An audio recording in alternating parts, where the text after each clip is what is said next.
Have you ever felt a presence you couldn't explain? A shadow in the corner of your eye?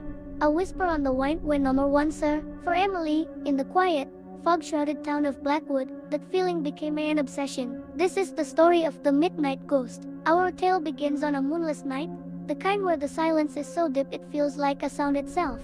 The town's old streetlights cast long, skeletal shadows, and a damp mist clings to everything, blurring the edges of reality. Inside her small, isolated house, Emily sits hunched over her drawing table. The room is a chaotic gallery of her fixation. Dozens of charcoal sketches litter the floor and the walls, all depicting the same terrifying, yet alluring, figure.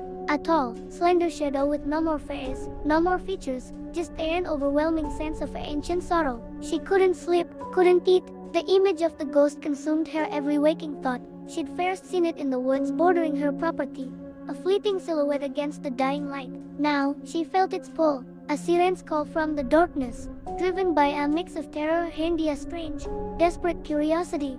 Emily puts on her coat, grabs a flashlight, and steps out into the night. The forest welcomes her with a cold embrace. Towering, ancient trees loom over her, their branches like twisted arms reaching down. The fog is thicker here, swallowing the beam of her flashlight just a few feet ahead. Every rustle of leaves, every snap of a twig, makes her heart pound in her chest. Is it an animal, or is it him? She calls out, her voice a fragile tremor in the vast emptiness. Are you here? Only the sighing of the wind answers, but she feels it, a drop in temperature, the prickling sensation of being watched. She is not alone, but in her house, the haunting intensifies. The sanctuary of her home becomes a prison. The midnight ghost is no more longer confined to the woods or her drawings. It begins to manifest within the walls, a fleeting reflection in the bathroom mirror, a tall shadow stretching down the hallway just as she turns on a light. The house groans and settles, but the sounds are different now. They sound like footsteps, slow and deliberate,